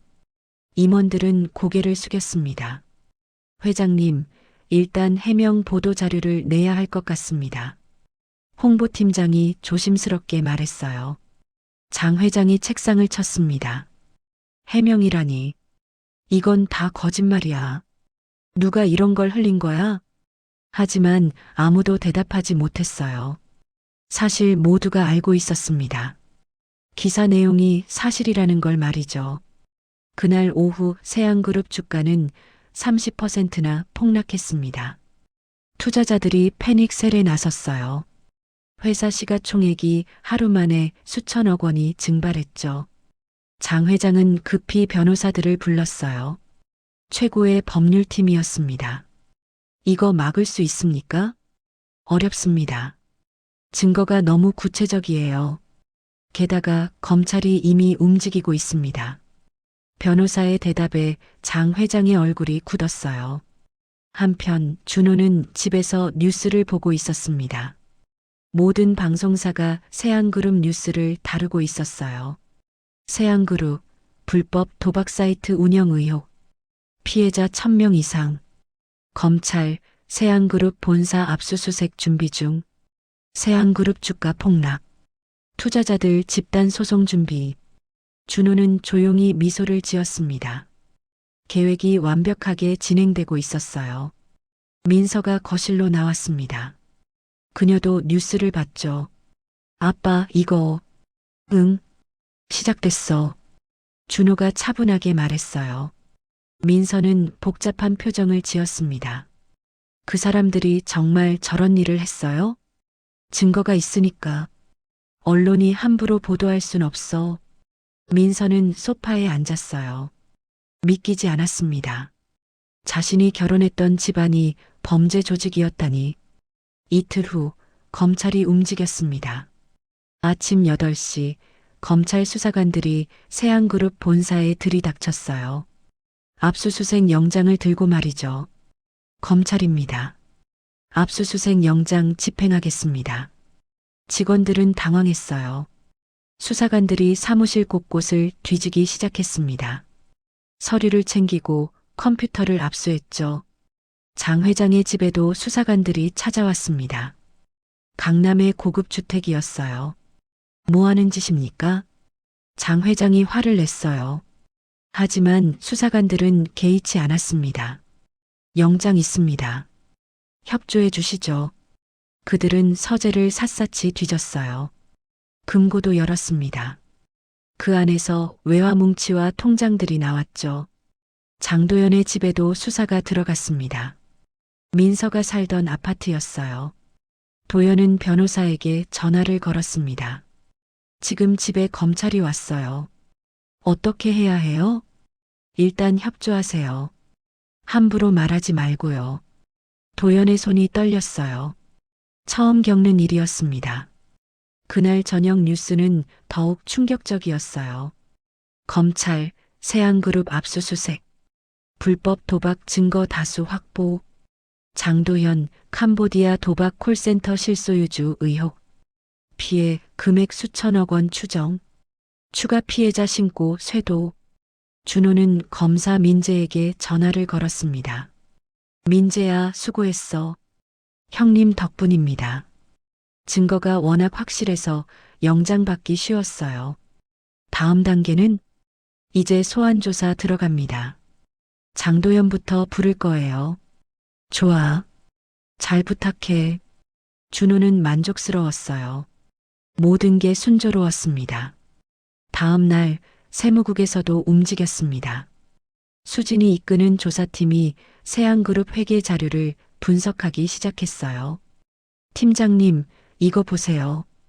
해외 자회사 매출이 너무 이상해요. 어떻게? 실제 사업 규모에 비해 매출이 수십 배예요. 완전히 돈 세탁이에요. 수진은 고개를 끄덕였어요. 증거 확보하고 추징세 계산 시작해. 수천억 원은 나올 거야. 세안그룹은 사방에서 공격받고 있었습니다. 검찰, 세무국, 언론, 주주들까지 말이죠. 장 회장은 긴급 기자회견을 열었어요. 상황을 수습하려는 시도였습니다. 저희 세안그룹은 결백합니다. 이번 의혹은 모두 사실무근입니다. 하지만 기자들의 질문은 날카로웠어요. 그럼 검찰이 압수한 증거는 뭡니까? 캄보디아 콜센터와의 연결은 어떻게 설명하시겠습니까? 피해자들의 증언은 어떻게 생각하십니까? 장 회장은 제대로 대답하지 못했어요. 땀이 흘러내렸습니다. 기자회견은 완전히 실패였어요. 오히려 의혹만 더 커졌죠. 2주일 후 검찰은 장도연을 소환했습니다. 도연은 변호사와 함께 검찰청에 출석했어요. 기자들이 카메라를 들이댔습니다. 도박 사이트 운영 사실입니까? 피해자들에게 할 말씀은? 아버지도 연루됐습니까? 도연은 아무 대답도 하지 않았어요. 고개를 숙인 채 안으로 들어갔습니다. 조사는 8시간 동안 이어졌어요. 검사들의 질문은 날카로웠습니다. 캄보디아 콜센터, 당신이 운영한 거 맞죠? 아닙니다. 저는 그냥 투자만. 거짓말 마세요. 우린 다 알고 있어요. 당신이 실소유주예요. 도연은 식은땀을 흘렸어요. 증거가 너무 명확했습니다. 변호인과 상의하고 싶습니다. 상의하세요. 하지만 증거는 안 사라져요. 조사가 끝나고 도연은 집으로 돌아왔어요. 완전히 지쳐 있었습니다. 그는 아버지에게 전화를 걸었습니다. 아버지, 이거 어떻게 해야 해요? 내가 변호사들 동원할게. 돈으로 막을 수 있어. 장 회장은 아직도 자신이 이길 수 있다고 믿었어요. 하지만 현실은 달랐습니다. 다음 날 또 다른 특종이 터졌어요. 세안그룹, 세금 수천억 원 탈루 의혹, 검찰, 세안그룹 범죄단체 조직 혐의 검토, 피해자 단체 집단 소송 제기, 손해배상 청구액 조단위. 세안그룹은 완전히 무너지고 있었습니다. 주가는 연일 하한가를 기록했어요. 거래처들이 계약을 취소하기 시작했죠.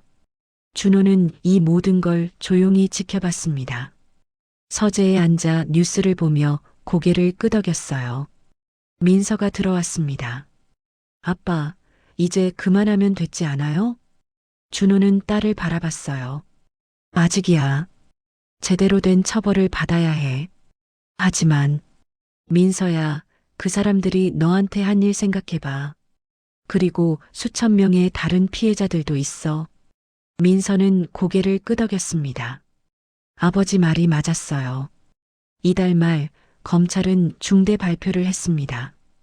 검찰은 장도연 씨를 폭행, 자금 세탁, 사기, 범죄 수익 은닉 혐의로 구속 기소했습니다.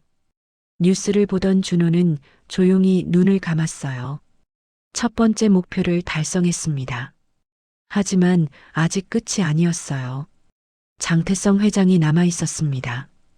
일주일 후 검찰은 장 회장도 소환했어요.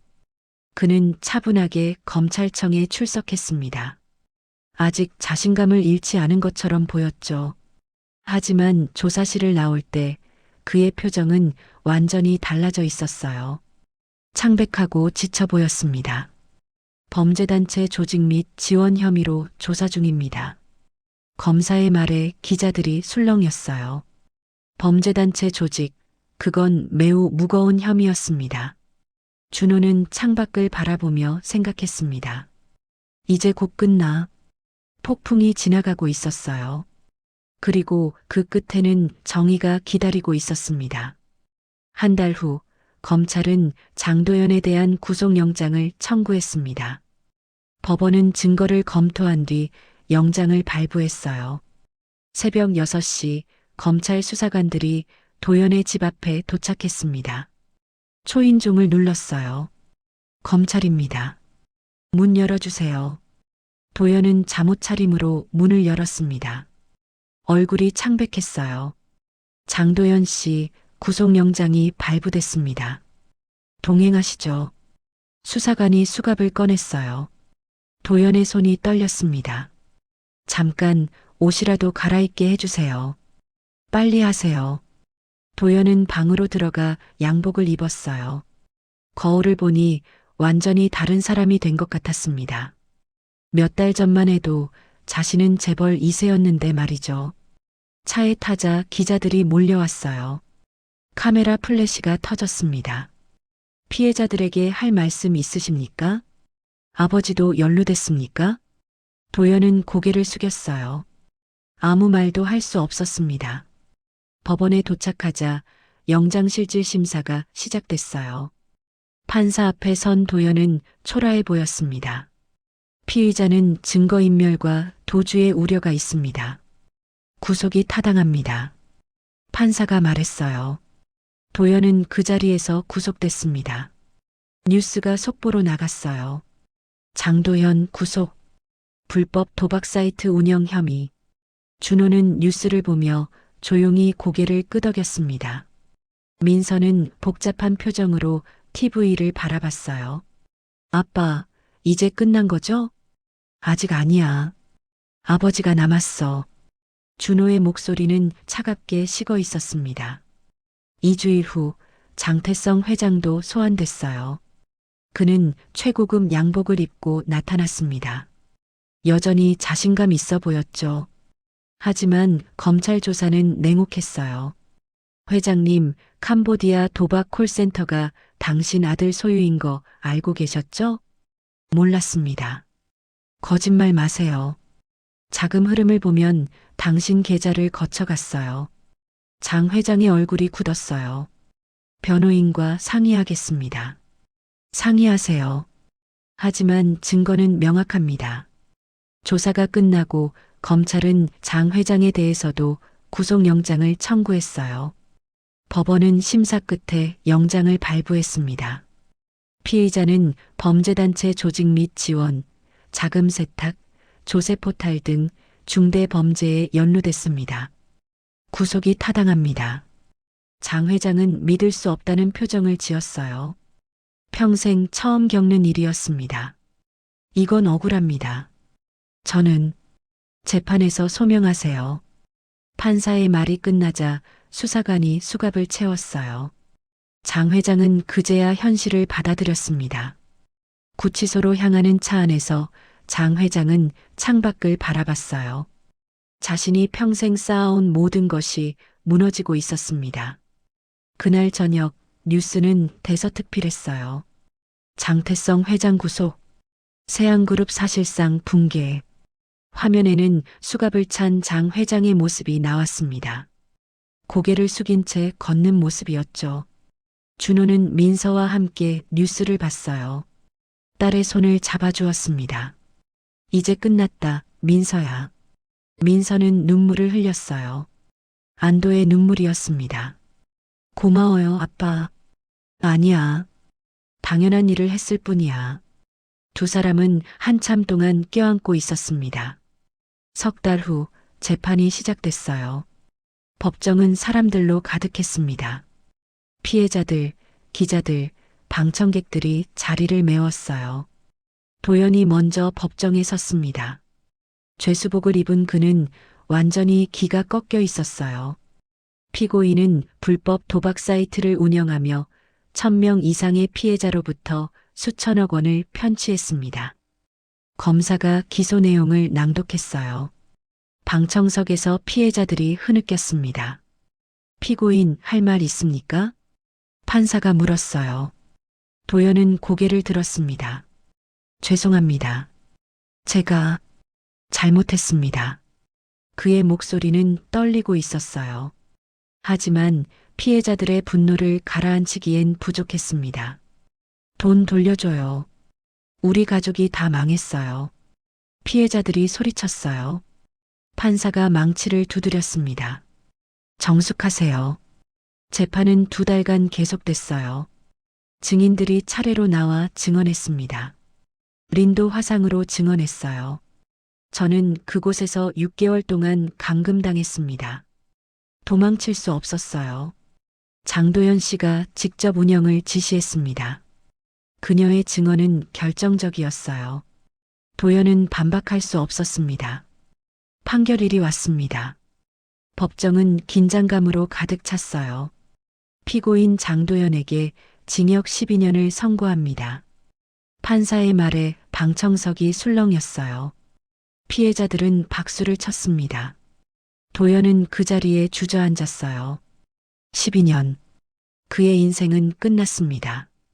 2주일 후 장태성 회장의 재판도 열렸어요. 그는 여전히 당당한 척했지만 눈빛은 흔들리고 있었습니다. 피고인은 범죄단체를 조직하고 지원했으며 수천억 원의 불법 자금을 세탁했습니다. 검사의 기소 내용은 충격적이었어요. 장 회장이 쌓아온 범죄의 규모가 어마어마했습니다. 피고인, 인정합니까? 아닙니다. 저는 몰랐습니다. 아들이 한 일이에요. 장 회장은 끝까지 발뺌했어요. 하지만 증거는 명확했습니다. 재판은 석 달간 이어졌어요. 수많은 증인과 증거가 제출됐습니다. 마침내 판결일이 왔습니다. 피고인 장태성에게 징역 15년, 벌금 5천억 원을 선고합니다. 판사의 말에 장 회장의 얼굴이 하얗게 질렸어요. 15년. 그는 감옥에서 여생을 보내게 됐습니다.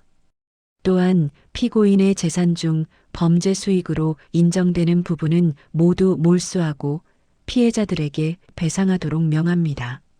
장 회장은 모든 것을 잃었습니다. 돈도, 지위도, 자유도 말이죠. 준호는 법정 방청석에 앉아 판결을 들었어요. 그의 얼굴에 미소가 번졌습니다. 재판이 끝나고 법원을 나서는데 기자들이 몰려왔어요. 서준호 씨, 소감 한마디 해주세요. 준호는 잠시 생각하다 말했습니다. 정의는 늦을 수 있지만 반드시 온다는 걸 믿습니다. 제 딸과 수많은 피해자들을 위해 싸웠습니다. 이제 그들이 평화를 찾기를 바랍니다. 기자들이 질문을 쏟아냈지만 준호는 더 이상 대답하지 않았어요. 그는 조용히 차에 올랐습니다. 집으로 돌아오는 길, 준호는 하늘을 바라봤어요. 지은아, 약속 지켰어. 민서를 지켰어. 그의 눈에 눈물이 맺혔습니다. 하지만 이번엔 기쁨의 눈물이었어요. 집에 도착하자 민서가 문 앞에서 기다리고 있었습니다. 배가 많이 불러와 있었어요. 아빠, 민서가 달려와 준호를 안았어요. 두 사람은 한참을 껴안고 있었습니다. 이제 정말 끝났어. 우리 새로 시작하자. 네, 아빠. 저녁 하늘에 해가 지고 있었어요. 길고 어두웠던 밤이 드디어 끝나고 있었습니다. 준호는 거실 창가에 섰습니다. 도시의 불빛들이 반짝이고 있었어요. 정의는 살아있어. 그가 조용히 중얼거렸습니다. 그리고 처음으로 편안한 마음으로 잠들 수 있었어요. 세안그룹은 완전히 무너졌습니다. 하지만 그 폐허 위에 정의가 세워졌어요. 그리고 준호와 민서에게는 새로운 시작이 기다리고 있었습니다. 판결이 난 지 2개월 후 민서는 산통을 느꼈습니다. 새벽 3시였어요. 아빠 아파요. 민서가 방에서 준호를 불렀습니다. 준호는 잠에서 깨어 급히 달려갔어요. 진통이 온 거니? 네, 자꾸 배가 아파요. 준호는 침착하게 가방을 챙겼습니다. 미리 준비해둔 출산 가방이었어요. 괜찮아. 천천히 숨 쉬고 병원 가자. 차를 몰고 병원으로 향하는 동안 준호는 계속 민서를 격려했어요. 힘내, 민서야. 곧 도착해. 아빠 무서워요. 아빠가 옆에 있어. 걱정 마. 준호의 손이 떨리고 있었습니다. 하지만 딸 앞에서는 침착한 척했어요. 병원에 도착하자 의료진이 민서를 분만실로 데려갔습니다. 준호는 밖에서 기다렸어요. 시간이 천천히 흘렀습니다. 3시간, 4시간, 5시간. 준호는 복도를 왔다 갔다 하며 기도했어요. 지은아, 우리 딸 좀 도와줘. 제발. 오전 9시 드디어 아기의 울음소리가 들렸습니다. 준호는 가슴이 뛰었어요. 분만실 문이 열렸어요. 간호사가 나왔습니다. 축하드립니다. 건강한 여자아기예요.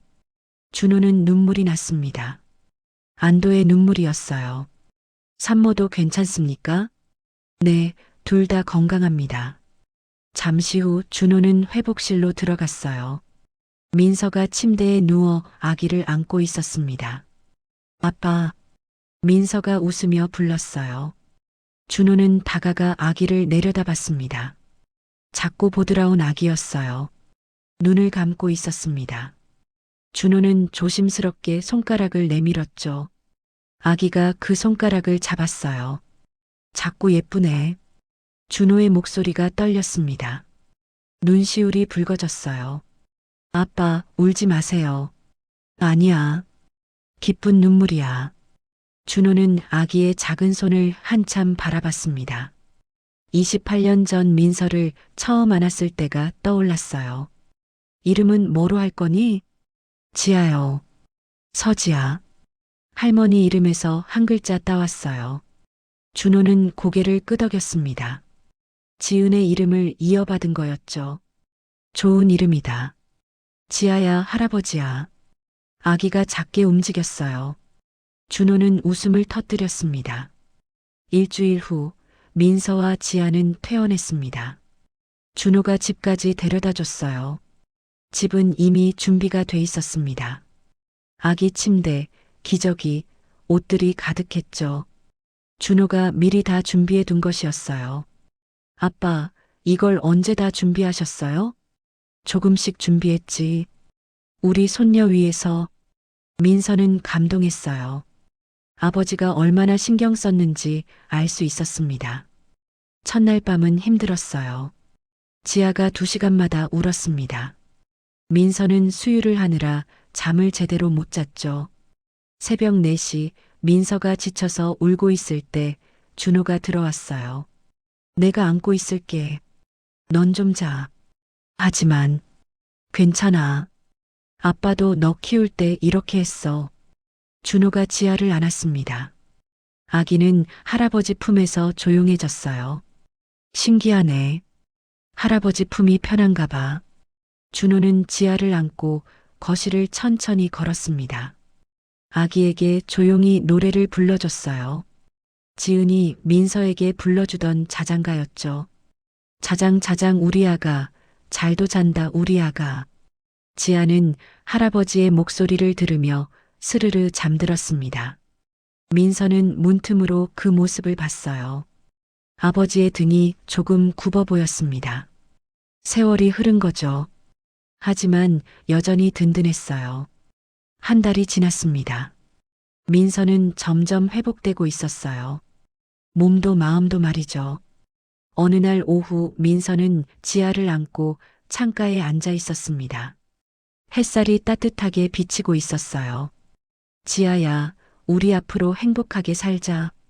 민서가 아기에게 속삭였습니다. 지아는 눈을 뜨고 엄마를 바라봤어요. 그 눈빛이 맑고 순수했습니다. 준호가 차를 가지고 들어왔어요. 민서야, 차 마시자.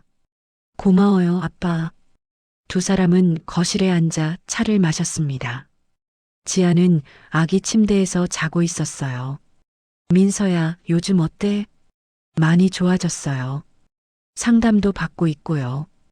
판결 후 민서는 심리 상담을 받기 시작했어요. 트라우마를 치료하기 위해서였습니다. 힘들진 않니? 처음엔 힘들었는데 지금은 괜찮아요. 말하다 보니 마음이 좀 가벼워지더라고요. 준호는 안심했습니다. 딸이 조금씩 회복되고 있는 게 보였어요.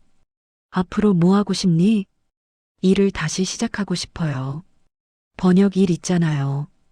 프리랜서로 하면 집에서도 할 수 있을 것 같아요. 좋은 생각이야. 하지만 무리하지는 마. 걱정 마세요. 천천히 할게요. 민서는 웃었습니다. 오랜만에 보는 진짜 웃음이었어요. 준호도 덩달아 웃었죠. 2달 후 민서는 번역 일을 시작했습니다. 집에서 아기를 돌보며 할 수 있는 일이었어요. 처음엔 하루 2~3시간만 일했습니다. 점점 시간을 늘려갔죠. 아빠, 오늘 첫 번역료 받았어요. 민서가 기쁜 목소리로 말했습니다. 그래, 축하해. 별로 큰 돈은 아니지만 뭔가 뿌듯해요. 제 힘으로 번 돈이잖아요. 준호는 딸의 어깨를 토닥였어요. 잘했어. 한 걸음씩 나아가는 거야. 3개월 후 봄이 왔습니다. 벚꽃이 피기 시작했어요. 준호는 민서와 지아를 데리고 공원에 갔습니다. 유모차를 밀며 천천히 걸었어요. 아빠, 오랜만에 나오니까 좋네요. 그러게. 날씨도 참 좋다. 벚꽃이 바람에 날리고 있었습니다. 지아는 유모차에서 꽃잎을 신기하게 바라봤어요. 지아야, 예쁘지? 민서가 아기에게 말을 걸었습니다. 지아가 웃었어요. 처음으로 소리내서 웃은 거였죠. 어머, 웃었어요. 아빠, 지아가 웃었어요. 민서가 감격해서 말했습니다.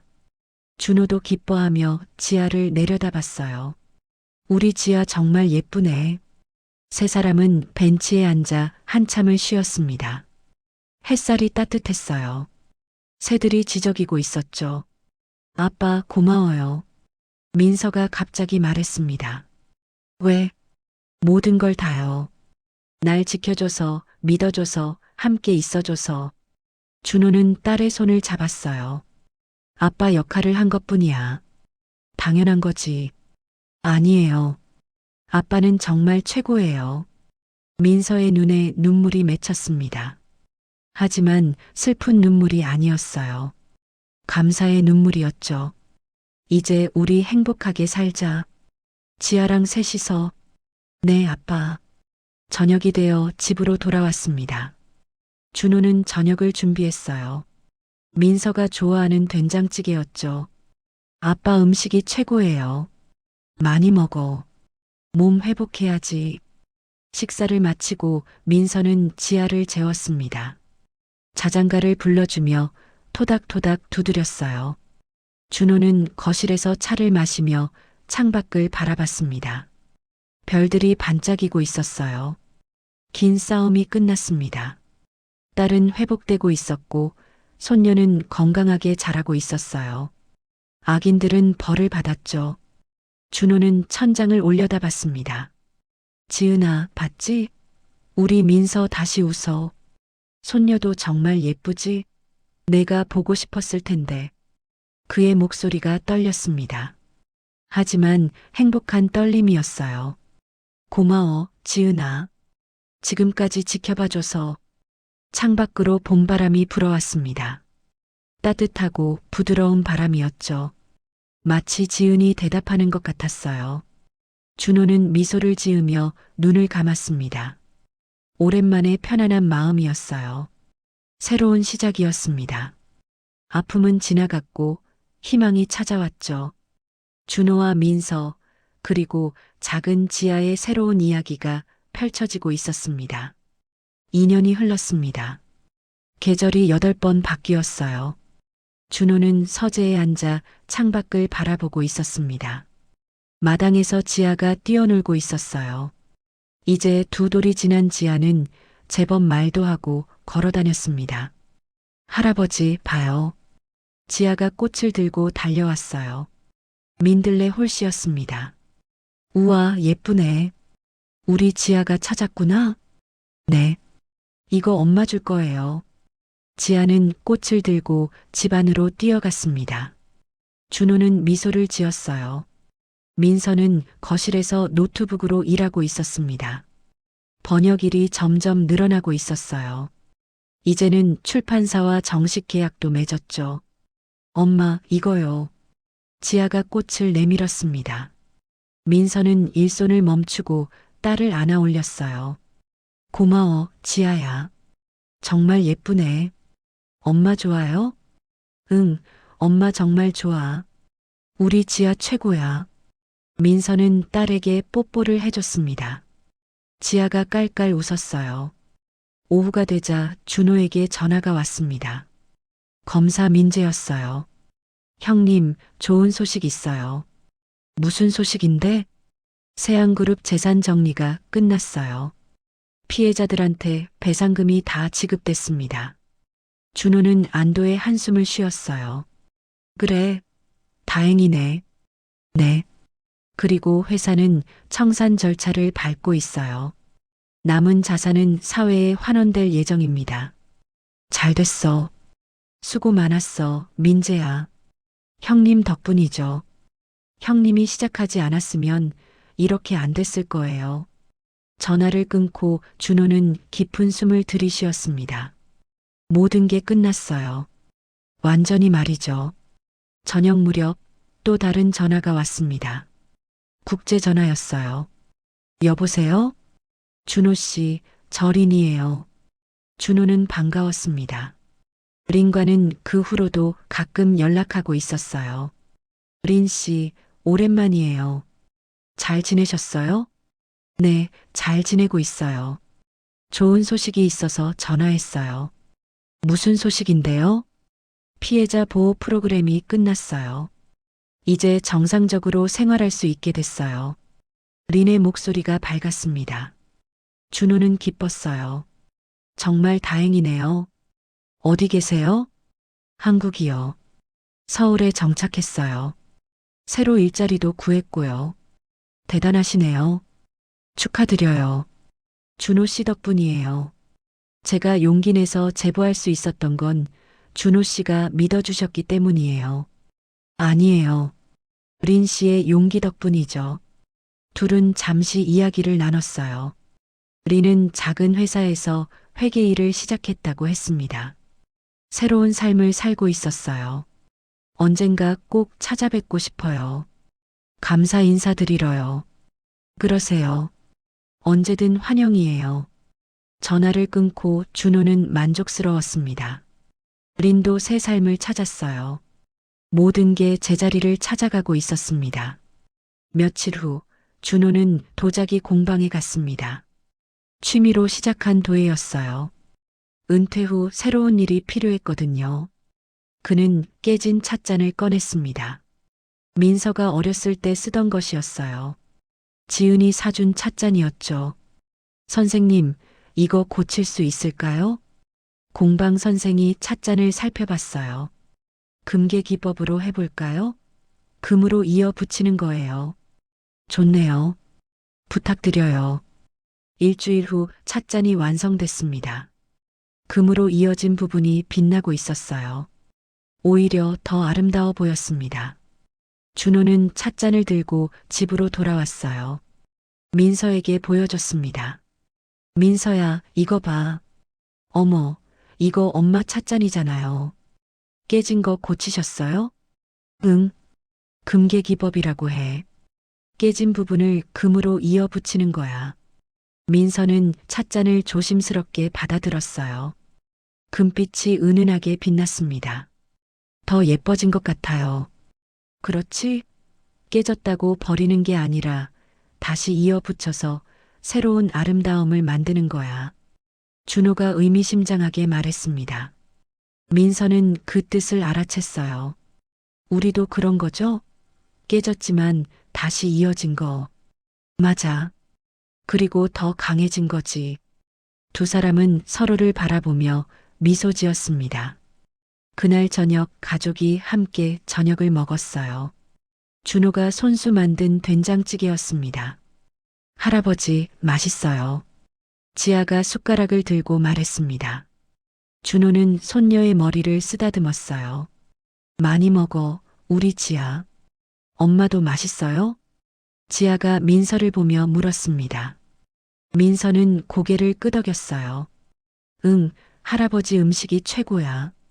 식사를 마치고 준호는 지아를 안아 창가로 갔습니다. 해가 지고 있었어요. 지아야, 저기 봐. 해가 지고 있네. 예뻐요. 응. 해는 매일 지지만 내일 또 뜰 거야. 계속 반복되는 거지. 지아는 이해하지 못했지만 고개를 끄덕였어요. 준호는 손녀를 꼭 안았습니다. 할아버지 사랑해요. 할아버지도 지아 사랑해. 민서는 그 모습을 보며 눈시울이 붉어졌어요. 행복했습니다. 진짜 행복이었죠. 밤이 되자 준호는 혼자 베란다에 나갔습니다. 별들이 반짝이고 있었어요. 지은아, 보이니? 우리 민서 이제 정말 괜찮아. 웃고 있어. 손녀도 건강하게 크고 있고. 준호가 하늘을 보며 말했습니다. 내가 보고 싶긴 하지만 이제 괜찮아. 우린 잘 살고 있어. 걱정 마. 바람이 살랑 불었어요. 따뜻한 바람이었습니다. 준호는 주머니에서 작은 상자를 꺼냈어요. 금으로 이어진 찻잔이 들어 있었습니다. 세상은 완벽하지 않아. 깨지기도 하고 상처받기도 하지. 하지만 다시 이어 붙일 수 있어. 그리고 오히려 더 아름다워질 수 있지. 그는 찻잔을 들여다봤습니다. 금빛이 달빛에 반짝였어요. 정의는 살아있어. 늦을 수도 있고 힘들 수도 있지만 결국 승리해. 난 그걸 믿어. 준호는 고개를 끄덕이며 집 안으로 들어갔습니다. 거실에서는 민서가 지아에게 책을 읽어주고 있었어요. 옛날에 착한 할아버지가 살았어요. 지아는 엄마 무릎에 누워 눈을 감고 있었습니다. 곧 잠들 것 같았어요. 준호는 소파에 앉아 그 모습을 바라봤습니다. 평화로웠어요. 오랜만에 느끼는 진짜 평화였습니다. 몇 년 전 그 비오던 밤이 떠올랐어요. 피투성이로 쓰러진 민서를 안았던 그날 말이죠. 그때의 분노와 절망이 기억났습니다. 하지만 지금은 달랐어요. 민서는 웃고 있었고 지아는 건강하게 자라고 있었죠. 악인들은 벌을 받았고 피해자들은 보상을 받았습니다. 정의는 이루어졌어요. 늦었지만 확실하게 말이죠. 준호는 눈을 감았습니다. 가슴이 따뜻했어요. 고마워, 지은아. 지켜봐줘서. 그의 입가에 미소가 번졌습니다. 창밖으로 달빛이 비치고 있었어요. 은은하고 부드러운 빛이었습니다. 그 빛이 거실을 비추며 가족을 감싸 안았죠. 준호는 손녀를 품에 안았습니다. 지아는 할아버지 품에서 스르르 잠들었어요. 우리 지아, 넌 행복하게 자랄 거야. 할아버지가 지켜줄게. 준호가 속삭였습니다. 그리고 창밖을 바라봤어요. 밤하늘에 별들이 반짝이고 있었습니다. 수없이 많은 별들이 말이죠. 각자의 빛을 내며 어둠을 밝히고 있었어요. 세상은 때로 어둡습니다. 불의가 판치고 약자가 고통받죠.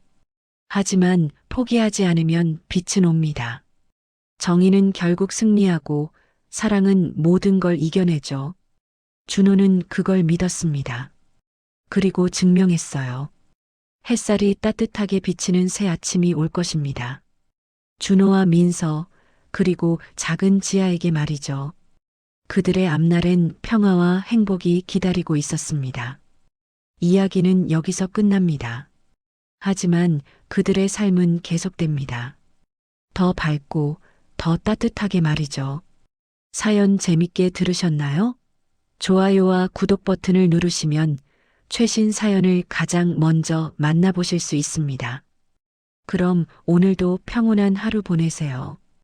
감사합니다.